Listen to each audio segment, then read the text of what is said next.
அண்மை செய்தியை பார்த்துக் கொண்டிருக்கிறோம். அண்ணா பல்கலைக்கழக மாணவி பாலியல் வன்கொடுமை செய்யப்பட்ட வழக்கில் குற்றவாளி என ஞானசேகரன் அறிவிக்கப்பட்ட நிலையில் அவருக்கான தண்டனை விவரமானது இன்னும் சற்று நேரத்தில் அறிவிக்கப்படவிருக்கிறது. தற்போது ஞானசேகரன் புழல் சிறையிலிருந்து நீதிமன்றத்திற்கு ஆஜர்படுத்தப்பட்டிருக்கிறார். அது தொடர்பான காட்சிகளையும் பார்த்து கொண்டிருக்கிறோம். முழு விவரங்களோடு செய்தியாளர் முரளி இணைப்பில் இருக்கிறார். முரளி, வணக்கம். தமிழகத்தையே ஒரு பெரும் பரபரப்புக்கு உள்ளாக்கின ஒரு வழக்கில் ஞானசேகரன் குற்றவாளி அப்படின்னு தீர்ப்பானது வழங்கப்பட்டிருக்கிறது.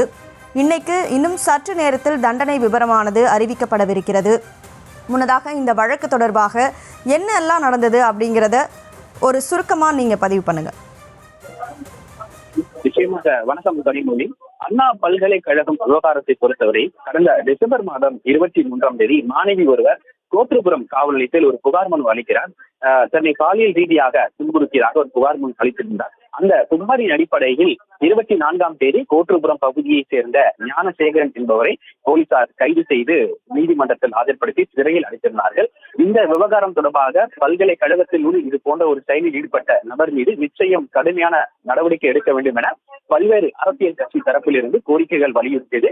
இந்த விவகாரம் தொடர்பாக தமிழக டிஜிபி அவர்கள் 3 பெண் IPS அதிகாரிகள் தலைமையில் கொண்ட சிறப்பு புலனாய்வு குழு ஒன்றை ஏற்படுத்தியிருந்தார்கள். இதில் விசாரணை அதிகாரியாக அண்ணா நகர் துணை ஆணையர் ஸ்நேகப்பிரியா தலைமையில் தான் இந்த 3 பெண் IPS அதிகாரிகள் விசாரணை மேற்கொண்டார்கள். கிட்டத்தட்ட 100க்கும் மேற்பட்ட நபர்களிடம் விசாரணை, அதே போன்று 79 சாட்சியங்கள் அனைத்துமே சேகரிக்கப்பட்டு நீதிமன்றத்தில் ஆஜர்படுத்தப்பட்டிருந்தார். இந்த நிலையில் ஞானசேகரன் தொடர்பாக விசாரணை மேற்கொண்டதில் பள்ளிக்கரணை உள்ளிட்ட பல்வேறு காவல் நிலையங்களில் அவர் மீது திருட்டு வழக்குகள் இருப்பது தெரிய வந்தது. இந்த நிலையில் 3 முறை அவர் குண்டர் தடுப்பு சட்டத்தில் கைது செய்யப்பட்டிருந்தார். இதனை அடுத்து இந்த 3 பெண் IPS அதிகாரிகள் விசாரணை மேற்கொண்டதில் இந்த பெண்கள் விவகாரத்தில் 4வது முறையாக குண்டர் தடுப்பு சட்டத்தில் அவர் கைது செய்யப்பட்டிருந்தார்.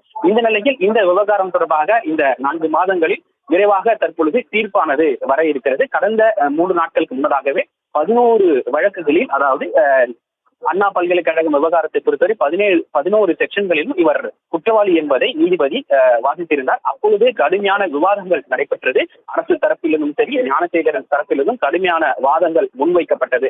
தனக்கு குறைந்தபட்ச தண்டனை வேண்டும் என ஞானசேகரன் தரப்பிலிருந்து வாதிடப்பட்டது. அதே போன்று அரசு தரப்பிலிருந்து அவருக்கு கடுமையான தண்டனை வழங்க வேண்டும் என கூறப்பட்டது. இந்த நிலையில் இன்னும் சற்று நேரத்தில் அவருக்கான தீர்ப்பு தண்டனையானது வழங்க இருக்கிறது. அதாவது 64A என்று சொல்லக்கூடிய இந்த பெண்கள் தொடர்பான செக்ஷன் போடப்பட்டிருக்கிறது. அந்த செக்ஷன் உறுதி செய்யப்பட்டால் நிச்சயம் அவருக்கு ஆயுள் தண்டனை வழங்கப்படும் என வழக்கறிஞர் தரப்பில் ஒரு தகவல் வெளியாகி இருக்கிறது.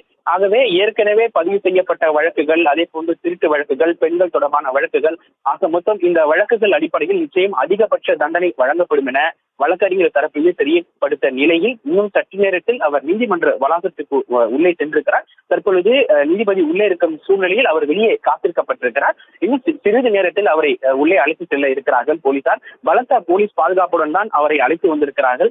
இந்த தண்டனைக்கு பிறகாக இது போன்ற ஒரு வழக்கில் உடனடியான தண்டனை இதுவே முதன்முறையாக பார்க்கப்படுகிறது. ஏனென்றால் இந்த விவகாரம் பொறுத்தவரை பல்வேறு சர்ச்சைக்கான விவகாரமாக இருந்தது. யார் அந்த சார் என்பது தொடர்பான ஒரு கேள்வி எழுந்தது. அது போன்ற எந்த விதமான விவகாரம் இல்லை என குற்றப்பத்திரிகையில் தெரியப்பட்டிருக்கிறது. இந்த குற்றப்பத்திரிகை பொறுத்தவரை 100க்கும் மேற்பட்ட குற்றப்பத்திரிகையும் தாக்கல் செய்யப்பட்டிருக்கிறது. ஆகவே கடுமையான சாட்சியங்கள், இந்த விவாதங்கள் அனைத்தும் முன்வைக்கப்பட்டிருக்கிறது.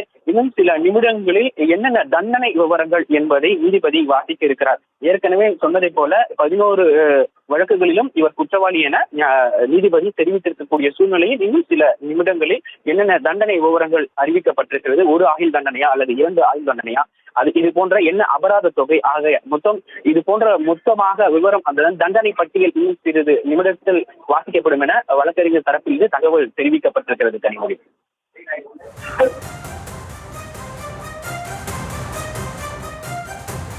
நிச்சயமாக இது தொடர்பான கூடுதல் விவரங்களை வழங்கினீர்கள் முரளி. தொடர்ந்து இணைப்பிலேயே இருங்கள், நாம் பேசலாம்.